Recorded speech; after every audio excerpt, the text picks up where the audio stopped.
Let's look at the way that the book of Corinthians has been structured, just to understand where we're at. So the way it's structured, the first part, Paul is addressing things that he had heard about, problems that he had heard about were going on in the church. And so he felt the need to write about these things. Where we're currently at is the part of the letter where Paul is responding to some questions they had in a letter he had sent them. That they had sent him. We don't have this letter, so we're only sort of listening to half of the conversation, but he's answering questions that they had sent him. And one of the questions that we have been talking about is they asked, Paul, is it okay to eat meat that is sacrificed to idols? And Paul's response was, if it causes somebody to sin, then don't do it.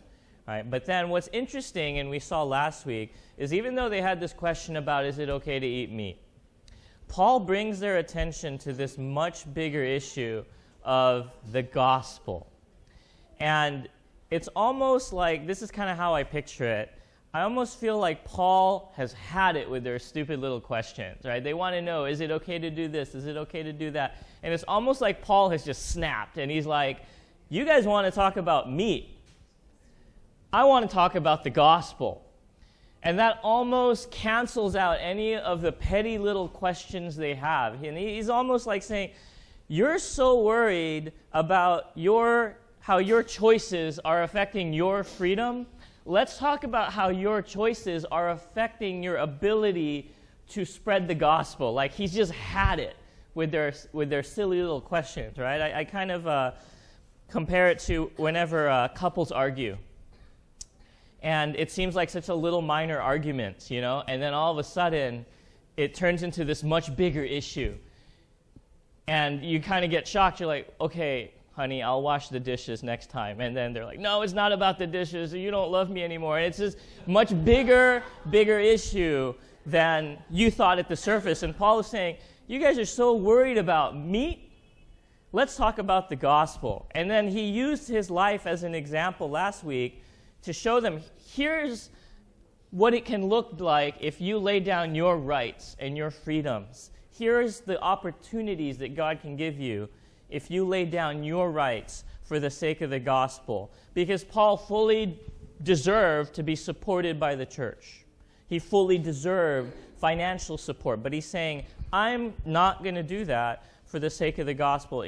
Last week we saw in verse 12, nevertheless, we have not made use of this right, so the right for financial support, but we endure anything rather than put an obstacle in the way of the gospel of Christ. And so, for whatever reason, we'll look at one possible reason today, Paul felt that finances might get in the way of spreading the gospel. And so what he said is, rather than making the church support me financially, I'm not going to take up that right, I'm going to work. And we see in Acts chapter 18, it says this, after this, Paul left Athens and went to Corinth. So this is where we're at now. And he found a Jew named Aquila, and a native of Pontus, recently come from Italy with his wife Priscilla, because Claudius had commanded all the Jews to leave Rome. And he went to see them. Verse 3, and because he was of the same trade, he stayed with them and worked, for they were tent makers by trade. And he reasoned in the synagogue every Sabbath and tried to persuade Jews and Greeks. So Paul, rather than getting paid, worked as a tent maker. Now, if you were a philosopher or a teacher back in those days, you had 4 ways you could make money. Number 1, if you were good, you could charge people to come see you speak in a big auditorium. So if you're really well known and really good, you could charge admission. Okay? If a second way is you could be paid by some wealthy benefactor. Someone who had money would pay you to be the teacher. The problem was a lot of what you taught was influenced by what they wanted you to teach because they're your boss. The third way you could earn money, if you weren't that great and couldn't get a big audience, is you could beg at the street corners. Okay? But the fourth way, the most demeaning of all ways to earn money for a teacher in those days and a philosopher was to work with your hands. That was considered worse than begging, is to work with your hands. To the Roman culture, working with your hands was only fit for a slave. And that's exactly what Paul did. So what he's saying is, I would rather work this job of tent making than take up my right to be financially supported. Now think about this. How would you view a person who's working with their hands back then? You would think, this guy's probably not a very great teacher. This guy's probably not good at what he does. But Paul says, if it means that somebody might come to know the gospel, then it's worth it for me to forsake that freedom, to be looked down upon, if it means someone will hear the gospel. Think about this, right? This wealthy, educated man. Paul had to be pretty wealthy. Paul had to be educated. College degree, PhD.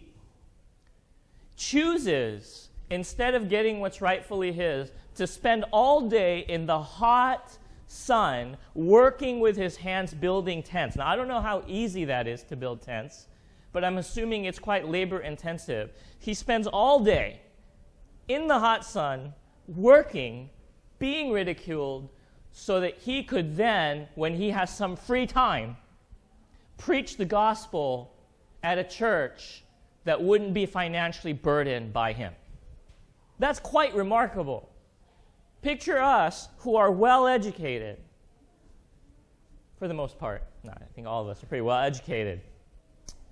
Choosing to do manual labor so that we could do a job that we rightfully should get paid for without financially burdening, right? That's what Paul is doing.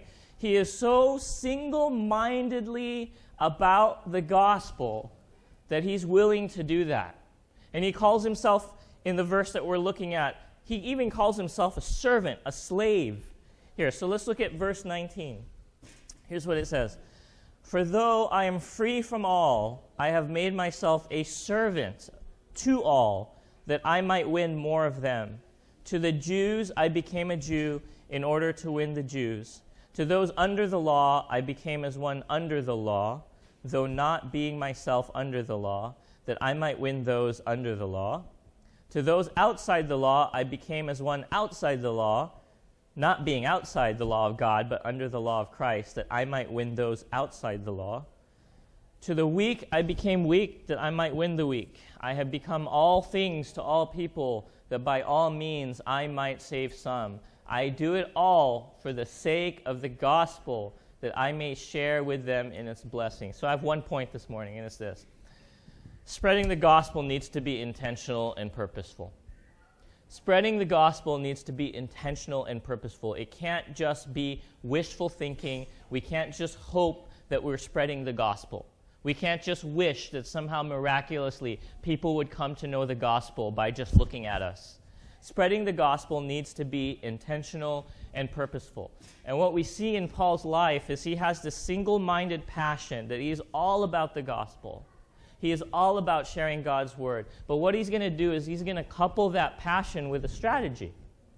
He's going to use not just his heart, but he's going to use God's wisdom to give him a way and a plan in order to execute that single-minded passion much better. And so what he's saying is, if I'm with a non-Jewish person, then I'm not going to talk to them about Jewish traditions. I'm not going to push my Jewish culture on a non-Jewish person because they won't connect with that. And that's not going to help them understand what the gospel is. And on the other hand, he says, as those under the law, so he's saying, if I am with a Jewish person, then I'm going to use Jewish context to explain the gospel. I'm going to show them through scriptures what God really meant in relation to Jesus in this. That's just smart, right? And we see Paul actually act this out in Acts chapter 17. This is a very interesting passage. In 17, here's what it says. Now, when they had passed through Amphipolis and Apollonia, they came to Thessalonica, where there was a synagogue of Jews. So Paul's encountering a Jewish audience. As Paul went in, as was his custom, and on 3 Sabbath days he reasoned with them from what? Scriptures. Why? Because a Jewish person is going to understand that. That's going to be very important to them. So he uses scriptures, explaining and proving that it was necessary for Christ to suffer and to rise from the dead, and saying, this Jesus whom I proclaim to you is the Christ. Look at verse 4. And some of them were persuaded and joined Paul and Silas, as did a great many of the devout Greeks and not a few of the leading women. Talking to a Jewish audience, he uses Jewish scriptures. That's smart. Now, he's going to now talk to a non-Jewish audience in the same chapter in verse 22. So Paul, standing in the midst of the Areopagus, said, "Men of Athens," so these are non-Jewish people, "I perceive that in every way you are very religious. For as I passed along the observed objects of your worship, I found also an altar with this inscription, 'To the unknown God.'" Okay, so for whatever reason, maybe they wanted to make sure that they have all the gods covered, and so they have this unknown God just to be sure, right? And so Paul says, "What therefore you worship is unknown, this I proclaim to you." Okay, did he use the Bible or scriptures? He didn't. He used the context of what they understood. He used this unknown God as a launching point to talk about the gospel. This is very smart, right? Verse 24, "The God who made the world and everything in it, being Lord of heaven and earth, does not live in temples made by man, nor is he served by human hands, as though he needed anything, since he himself gives to all mankind life and breath and everything. And he made from one man every nation of mankind to live on all the face of the earth, having determined allotted periods and the boundaries in their dwelling place, that they should seek God and perhaps feel their way toward him and find him. Yet he is actually not far from each one of us." Okay? He didn't quote the Bible, but he's using biblical principles. Okay? Old Testament there. Verse 32, "Now when they heard of the resurrection of the dead, some mocked, but others said, 'We will hear you again about this.'" Verse 33, "So Paul went out from their midst, but some men joined him and believed among them also were Dionysius and Areopagite, and a woman named Damaris, and others with them." Okay, let's leave that up here. Here's what I want you to see. Paul contextualized Christian ideas to his audience. He didn't preach the Bible word for word. But I also want you to notice something. He didn't compromise the message because he felt the need, for whatever reason, to talk about the resurrection of the dead, knowing that that would be a very controversial topic and knowing that others might mock him. So even though he contextualized the message, he didn't hide any truths of the message, even if it would cause people to become skeptical. Now, this is a tough balance. Growing up, I had a friend who went to this church, and they were very active in witnessing and spreading the gospel. Here's how they did it, okay? You just have to kind of stay with me. These were high school kids, so you have to picture this. So there would be this shopping center, outdoor shopping center, and people would just be sitting there. Cerritos, you were there. And my friend and his youth group would go, and one or two of them would find a random stranger who seemed like they were alone or willing to listen, and they would sit and share the gospel. Okay, that was fine. But while this is happening, the rest of the group would be behind them praying in tongues very loudly, okay? They would be praying. So you have to picture this, right? You're trying to have a conversation, and then there's this crowd of people that are praying very loudly for whatever reason. Now, I always struggled with that because part of me felt like, wow, they are so brave to be sharing the gospel. But part of me wondered, is that the best way to do it, right? Does that meet the audience where they're at, right? Paul used this unknown God to start the conversation. For whatever reason, it must have worked at some point, right? Because they wouldn't keep doing this unless they're just like, well, we'll just leave it all to God.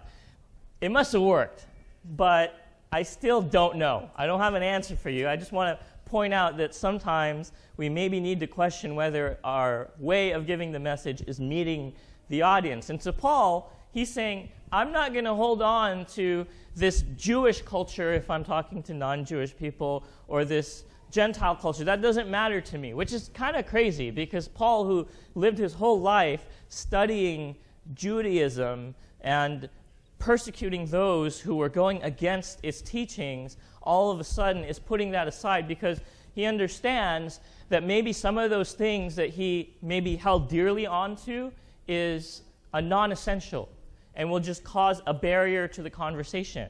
Right? I'm sure a lot of us have things that we hold on to that are actually non-essential in terms of the gospel message, and more than anything kind of cause a barrier to the conversation. Right? Let me give you an example. One time it was just me in the office at my work, and my coworker came in, and I don't know how the conversation came up, but she said, "So Leo, you're a Christian. A lot of my Christian friends have this feeling about homosexuality and same-sex marriage.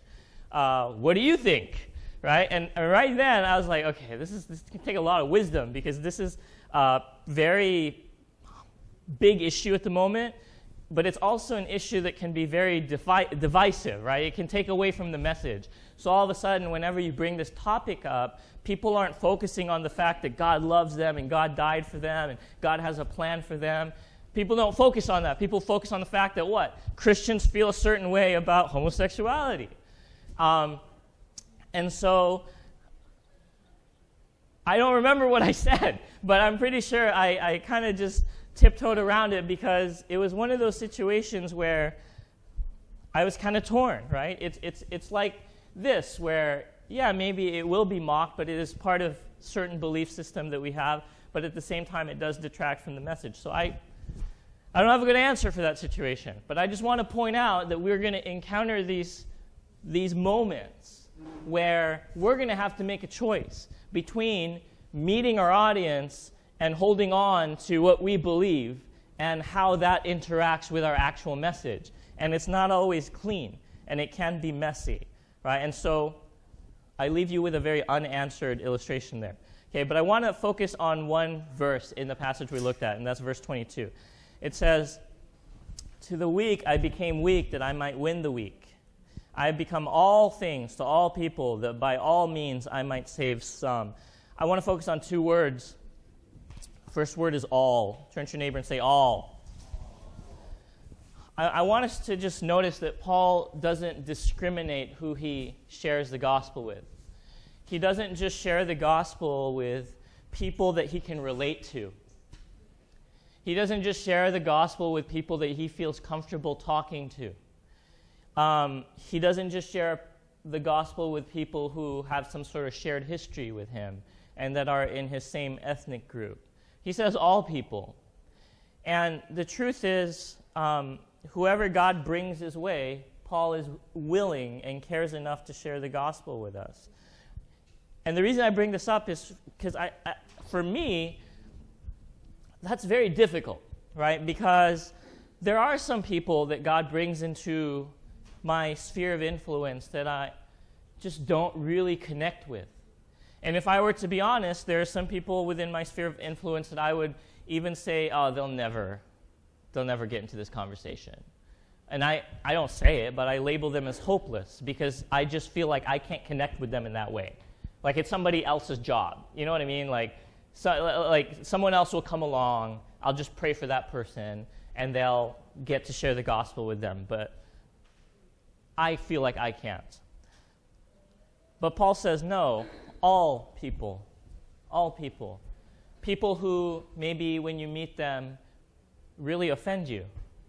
People who maybe when you meet them are so different than you that you can't even really communicate clearly sometimes, right? We never know. Our responsibility is really just to share the gospel with whoever God brings our way. And I want to focus on that word some. And the reason here is Paul says some will be saved. He's a realist, right? He understands that even though he's spending his life working for a living so that he can share the gospel, he understands that not everyone's going to believe. And I think this is important, right? Because for one thing, it doesn't put it all on us. It wasn't, when people get saved, it's not because Paul was so compelling. It wasn't because Paul spoke so well. It wasn't because Paul had such a great strategy. In the end, it's still really up to God, right? Our job is to share the gospel God will then work with his Spirit to change the lives. I remember very distinctly, I heard the speaker, and he shared the story of how he was living in sin, and he took an invitation to speak at this church, even though he just knew that he wasn't with God. So he spoke at this church, and he gave an altar call. He said, if anyone wants to accept Jesus, please come to the front. And something like 40 to 50 people came up. It's like, wow, God's moving, you know. So he calls the church the next week just to see how things are going, and the church says, not a single one of those people came back. And that just always stuck with me, because it's this understanding that as eloquent as we are, that might momentarily convince people, right? If you have a really great speaker, I would actually say beware, right? You have this great speaker, yeah, people get emotionally invested and very engaged, and they feel like there's a lot more going on in there, but in that situation, it was just his flesh and his talent. It wasn't God working through him, you know? And so we have to understand that people are going to come to us with questions. People are going to start conversations, spiritual conversations, you know, and it is our job and our honor to be able to share that in a way that connects with them. But in the end, it's still up to God. And in the end, you know, we can't really force anyone into that, right? And so that's a hard thing to understand. So Paul goes on, and we'll kind of close it off here, okay? In verse 24, do you not know that in a race all runners run, but only one receives the prize? So run that you may obtain it. Every athlete exercises self-control in all things. They do it to receive a perishable wreath, but we an imperishable. So I do not run aimlessly. I do not box as one beating the air, but I discipline my body and keep it under control, lest after preaching to others, I myself should be disqualified. Okay, so again, my one point is this. Spreading the gospel needs to be intentional and purposeful, right? It can't be wishful thinking. And Paul is saying, run in a way that you can win this race. Run in a way that you can win this race. Now, I'm not very competitive in sports, okay? Whenever I played roller hockey, I didn't really care if we won or lost. I'd pretend to care if we lost, but really I was just like, well, I got some exercise, I don't care, right? All my teammates would be all upset and stuff. And even if we would win the championship, they'd be like super excited. I'd be like, all right, I got some exercise. I didn't really care. But I am competitive in one thing. Or one of the things I am competitive in is, anyone guess? Trivia, okay? I really want to win whenever I go play trivia. Okay, so usually once a month, we have this trivia team, and we compete at these local bars. And I think we won the first time, and I haven't won since, but still. And so because I am competitive in that, I don't approach it just wishfully thinking that we'll win. Whenever a random fact comes my way, I try to remember that random fact. Whenever there's some big current event, I try to read up on that and let it stick in my mind, because I know that that's probably going to come up in these trivia games. And so all I'm saying is I'm very deliberate. I'm very purposeful in the way that I try to win this race. And so Paul is saying this in order to win, okay? In order to win this battle we're in, we need to maintain this self-discipline and this self-control and this aim. We need a plan if we're going to win, okay? And he doesn't mean like win souls, because again, that's up to God. So maybe some of us need to practice sharing the gospel. And I know people that will, you know, just kind of practice in a mirror sharing the gospel. And we all do this. You can have these internal debates in your head where you're like having a discussion with someone in your imagination. You always win that argument, right? But maybe some of us need to do that. Maybe we need to study apologetics. This is one thing that my community group has committed to this next sort of round, is to watch on Right Now Media some apologetic videos so that we're better informed. Not so that we can convince anyone, but so that if somebody has a question, then we have a good answer. Right? 1 Peter chapter 3 says, but even if you should suffer for righteousness' sake, you will be blessed. Have no fear of them, nor be troubled. Verse 15. But in your hearts honor Christ, the Lord is holy. How do we honor Christ?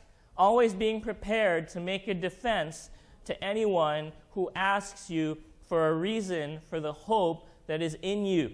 Yet do it with gentleness and respect, right? So in other words, don't pray loudly in tongues in the background. But, right? Have an answer ready. If I was to ask you this question right now, what is the reason for your hope? Would you be able to articulate that? And if not, then maybe it's something that we can strategically practice, because here's what it comes down to, right? Paul's words here are pretty strong. Here's the deal.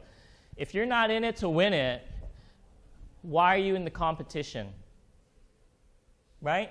If you're not in it to win it, why are you playing and competing?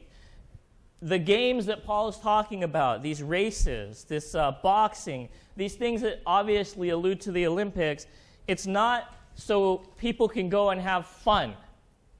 Nobody goes to the Olympics to have fun, right? An athlete does not train their whole life to go to the Olympics and then just have fun. They go to win. And so the question that we need to ask ourselves is, are we in this thing to win it? Right? Because the truth is, Christianity and sharing the gospel is not going to work if we do it half-heartedly. You can't go into a competition, oh, I hope I win, I hope I win. Winning comes with years of focused preparation. It comes with sacrifices. It has to be this very deliberate thing. Plato said that you couldn't even compete in the Olympic Games if you didn't train for at least 10 months. You couldn't even compete. You had to show dedication. You had to show that you were in it to win it. You had to show that you were willing to make sacrifices. How many medals did Michael Phelps win? Anyone know? 28. I heard him speak once, and here's what he said his secret is. You know what his secret was to winning 28 medals? He was part dolphin. No, that's not what he did. Okay. Although if you look at him, that's believable. Like, oh, that's Dolphin DNA. No. His secret was this. He trained 6 days a week. His competitors would train 5 days a week. He would train 6 days a week. So over 4 years, he had 200 extra days of practice over his next competitors. He didn't win hoping he would win. He won because he was all in. He won because he was dedicated to the cause, disciplined, strategic, and gave it everything you had. And so what Paul is saying here is, if we want to succeed, whatever that means, right? If we want to thrive in this Christian life, if we want to be able to share the gospel, this can't be this part-time thing. Being part-time Christian is not going to work. Hoping that people will just miraculously come to know Jesus without you sharing anything is not going to work. Right? If you want to accomplish the goal, if you want to live out the life that we're called to live, we're going to have to die to the cause.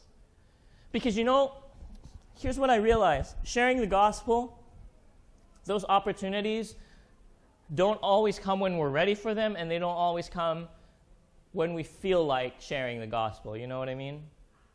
A lot of times those opportunities come at inconvenient times. A lot of times they come at really awkward times.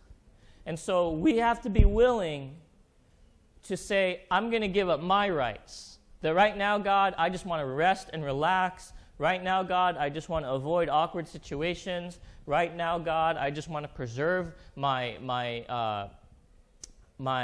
what's the word I'm looking for? I want to preserve how people perceive me. And God says, no.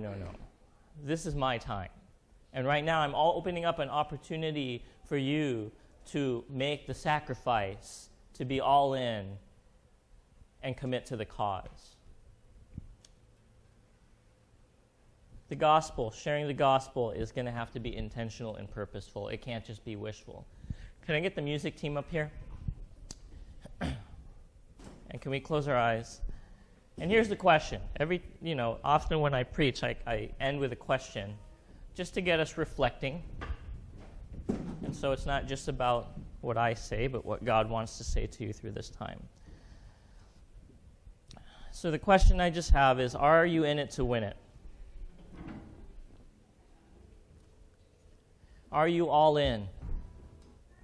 Or are we satisfied, as harsh as this sounds, are we satisfied just taking up space in a church? And this is questions I ask myself. Or are we willing to invest wholeheartedly in whatever it takes, with wisdom, in the calling God has given to us, to be able to see souls saved into his kingdom? And it's not easy. It's not an easy question. It never is. Are we playing games, or are we willing to compete to win?